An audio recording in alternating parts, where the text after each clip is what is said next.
Good morning, Mike. It's Adam at Tunes 92.5, 104.5 up in Watertown, New York. I'm so excited to be talking to you, a bona fide NASA astronaut. How are you doing this morning?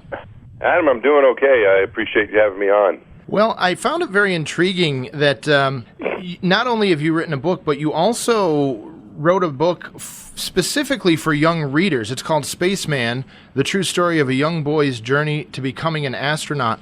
And I find that intriguing. What led you to want to adapt your life story for younger readers in particular? Matt, thanks for asking. Again, thanks for having me.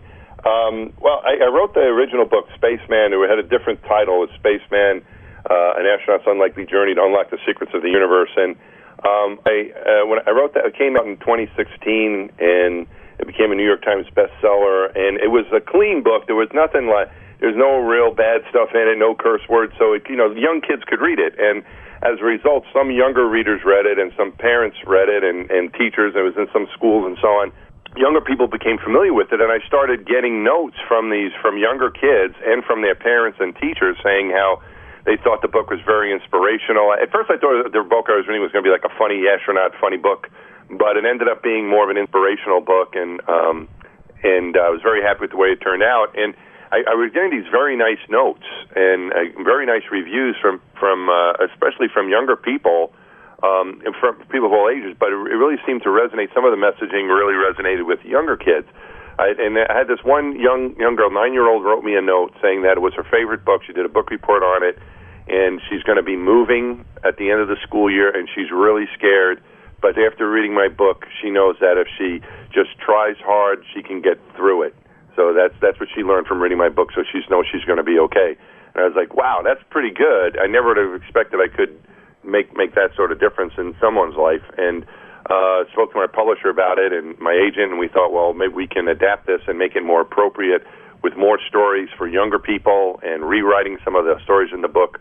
I've had a chance to speak to many audiences. A lot of them are younger people over the last few years, so I got to see what resonates, what sort of themes resonate with them, and so I particularly targeted for younger readers, ages 9 and up.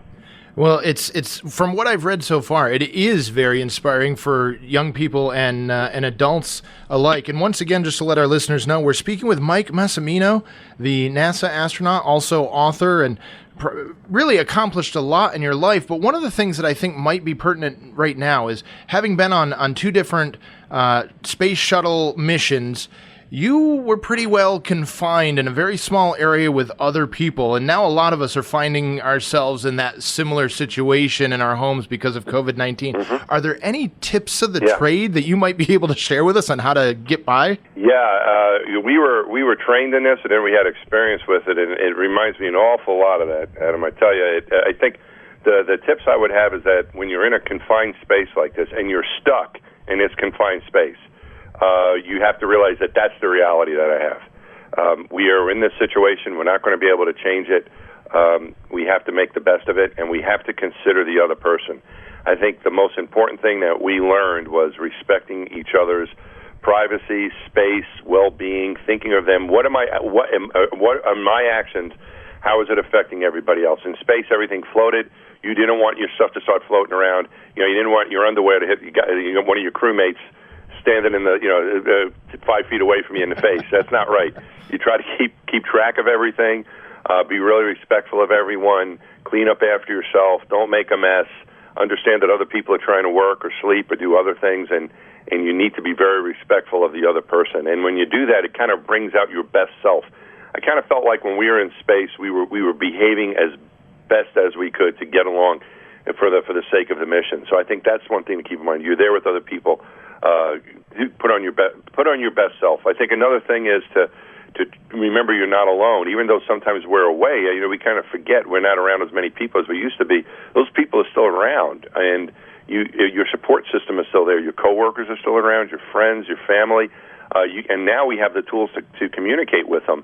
So make those phone calls when you need to, and be there for other people too. If people are having a tough time or just getting cranky or whatever it is, make sure that you're a person that they can reach out to, and reach out when you need it.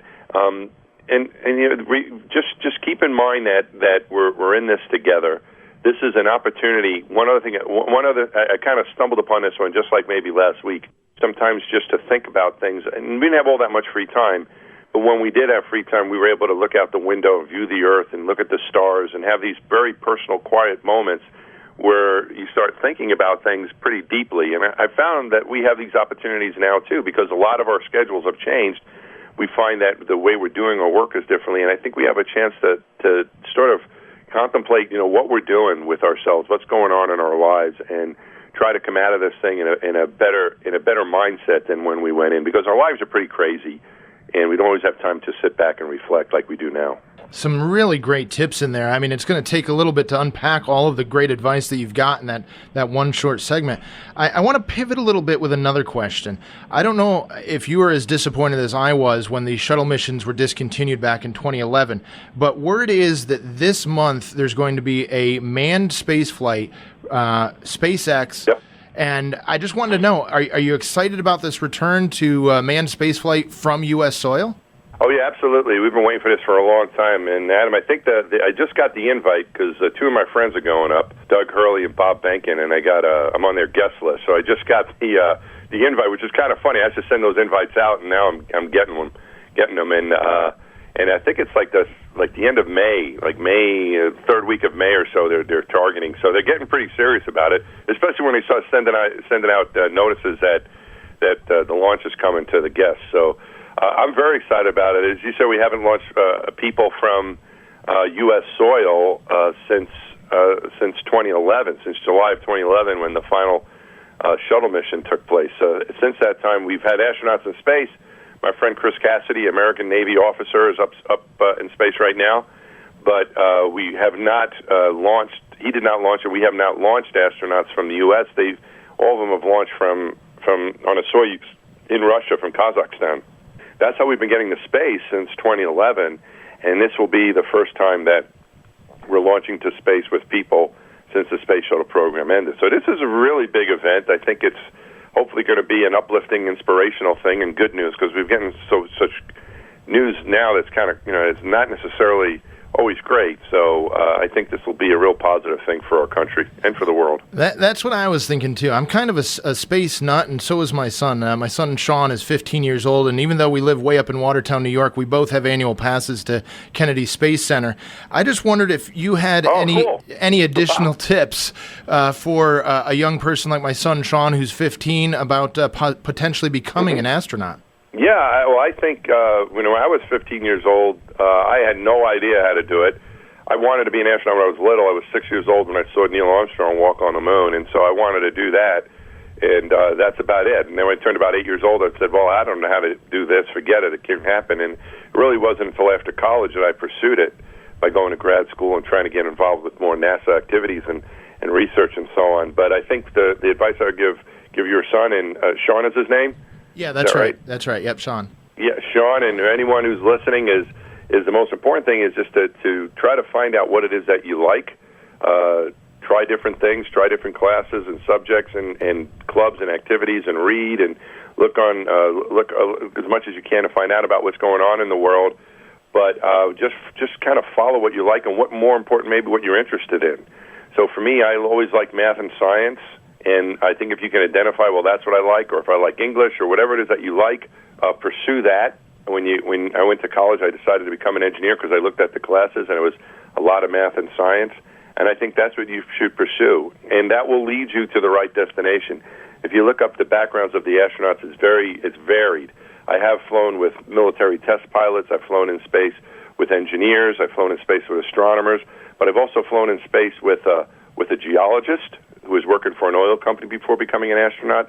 I've flown in space with an oceanographer who is studying the ocean, and I also flew in space with a veterinarian. So those are very different occupations. And so each one of those people, what they did and what I did, is you follow what you're interested in, and then you see how you can apply it to what you want to be. So if you like geology, or you like science, or you like space, or you like animals, but typically it's more in the STEM fields, particularly if you're interested in a STEM field, in a science, technology, math field, that's the way to go. And then you can apply that to the space program or almost anything in life. Well, Mike Massimino, thank you so much for joining us. I know your time has been limited today. Bona fide NASA astronaut and author of Spaceman, the true story of a young boy's journey to becoming an astronaut. Thank you so much for joining us here at Tunes 92.5. Thanks for having me, Adam, and good luck to everybody.